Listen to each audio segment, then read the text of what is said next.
সালামু আলাইকুম। ডক্টর ইউনূসের জন্য আবারও আরেকটা সুসংবাদ দিল আজকে। সেটা হাইকোর্টের মাধ্যমে এই সুসংবাদটা আসলো। আপনারা জানেন গত কয়েক মাস থেকে একটা ষড়যন্ত্র চলতেছে সরকারকে উৎখাত করার জন্য। ডক্টর ইউনূসের সরকারকে উৎখাত করে নতুন আরেকটা তত্ত্বাবধায়ক সরকারের মোডে আরেকটা সরকার গঠন করার জন্য। এতে জনগণ আরও সমস্যায় পড়তো, দেশ আরও বিপদে পড়তো, রাজনীতির অবস্থা আমাদের দেশে আরও ঘোলাটে হয়ে যেত। এই ষড়যন্ত্র করতেছিল ভারতের পরিকল্পনায় বাংলাদেশি কিছু এজেন্ট ভারতে নিযুক্ত।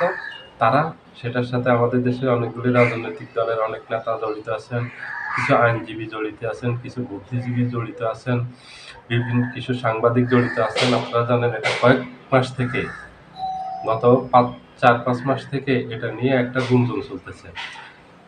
আপনাদের মনে থাকার কথা 3-4 মাস আগে প্রথম মির্জা ফখরুল ইসলাম আলমগীর বলছেন ডক্টর ইউনূসের সাথে সাক্ষাৎ করে যে আপনি তত্ত্বাবধায়ক মোডে চলে যান।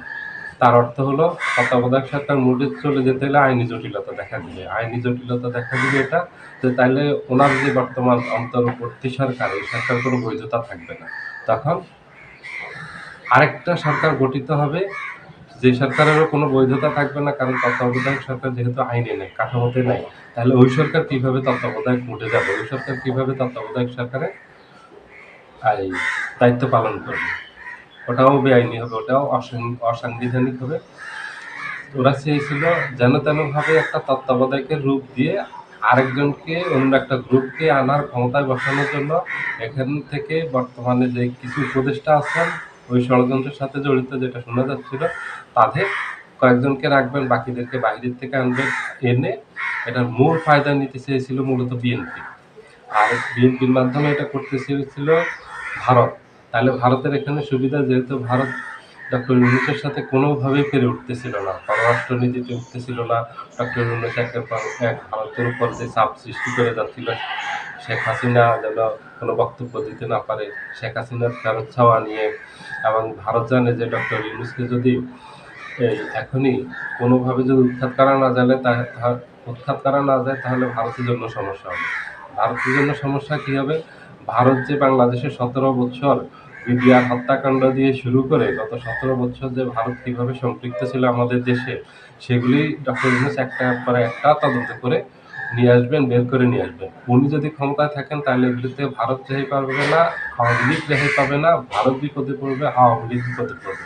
কারণ এখন দেখেন এই যে 2 দিন আগে যে বিডিআর হত্যাকাণ্ড নিয়ে যে রিপোর্ট দিয়েছে, সেই রিপোর্টে স্পষ্ট আসছে ভারতের 961 জন সরাসরি অংশগ্রহণ করছে।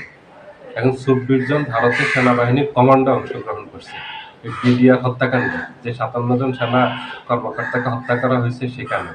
ভারতের টোটাল 961 জন সেখানে অংশগ্রহণ করছে, আর 24 জনই ছিল ভারতের সেনাবাহিনীর কমান্ডো অফিসার।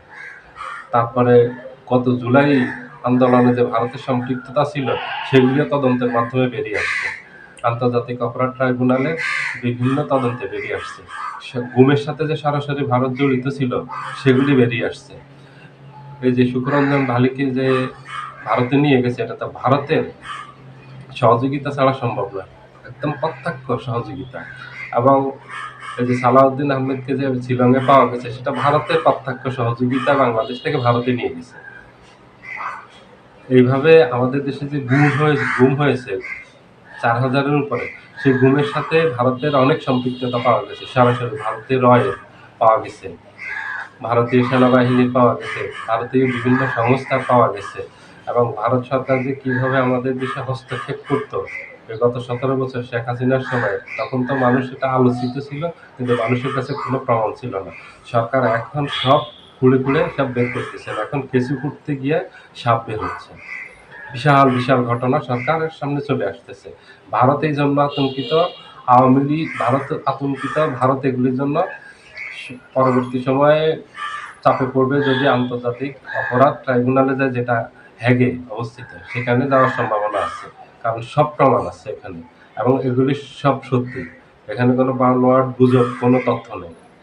যে কেউ পৃথিবীর এখানে এসে তদন্ত করতে পারবে, তদন্ত করলে এই সত্যগুলি বেরিয়ে আসবে, তখন ভারত চাপে পড়বে। আওয়ামী লীগ চাপে পড়বে। এই জন্য আওয়ামী লীগের একের পর এক শেখ হাসিনার যে রায়গুলি হচ্ছে এগুলিকে কোনোভাবে আওয়ামী লীগ প্রতিহত করবে না। ভারত প্রতিহত করতে পারতেছে না, আওয়ামী লীগও পারতেছে না। ভারত যতই চেষ্টা করতেছে নিজেকে বাঁচানোর জন্য এবং আওয়ামী লীগকে বাঁচানোর জন্য পারতেছে না ডক্টর ইউনূসের জন্য। এই জন্য ইউনূস সরকারকে উৎখাত করার জন্য শেষ একটা চেষ্টা করেছিল, হাইকোর্টে একটা রিট করেছিল। সেই রিট আজকে খারিজ হয়ে গেছে। আদালত সেই রিট খারিজ করে দিয়েছেন, বর্তমান সরকার বৈধ। এটা আর কোনো বৈধতা নিয়ে কোনো চ্যালেঞ্জ করা যাবে না। আজকে হাইকোর্টের অ্যাপিলেট ডিভিশন যেটা আছে সেখানে অ্যাপিলেট ডিভিশনের উপরে আর কোনো বিচার নেই, অথবা বিচারকটা বসেন না, যেখানে আবার আপিল করতে পারবে। এটাই শেষ, সর্বোচ্চ বিচারের জন্য সর্বোচ্চ যেখানে যেতে পারে হাইকোর্টের অ্যাপিলেট ডিভিশনে যেতে পারে, সেখানে যাওয়া শেষ। সেখান থেকে প্রধান বিচারপতির নেতৃত্বে আজকে স্পষ্ট ঘোষণা দিয়েছেন ডক্টর ইউনূস সরকারের পূর্ণ বৈধতা আছে, আর ভবিষ্যতে এটার বৈধতা নিয়ে কেউ চ্যালেঞ্জ করতে পারবে না, কোনো বক্তব্য দিতে পারবে না, হাইকোর্টে কোথাও আসতে পারবে না, কোনো রিট করতে পারবে না। এজন্য বললাম যে ইউনূস সরকারের আরেকটা বিজয় হলো, আরেকটা জয় হলো। ইউনূস সরকার সফল, দেশবাসী চায়, সবাই চায়, কোনো ষড়যন্ত্রেই টিকে থাকবে না, সকল ষড়যন্ত্র ব্যর্থ হবে। কারণ ডক্টর ইউনূসের প্রতি পুরো দেশবাসীর আস্থা আছে, বিশ্বাস আছে, ওনার প্রতি দেশবাসীর সমর্থন আছে, ওনার জনসমর্থন ব্যাপক। আপনারা জানেন 2 দিন আগে ইংল্যান্ড, আমেরিকার ওয়াশিংটন ভিত্তিক একটা জরিপ সংস্থা জরিপ চালিয়েছিল, IRI, ইন্টারন্যাশনাল রিপাবলিক ইনস্টিটিউট।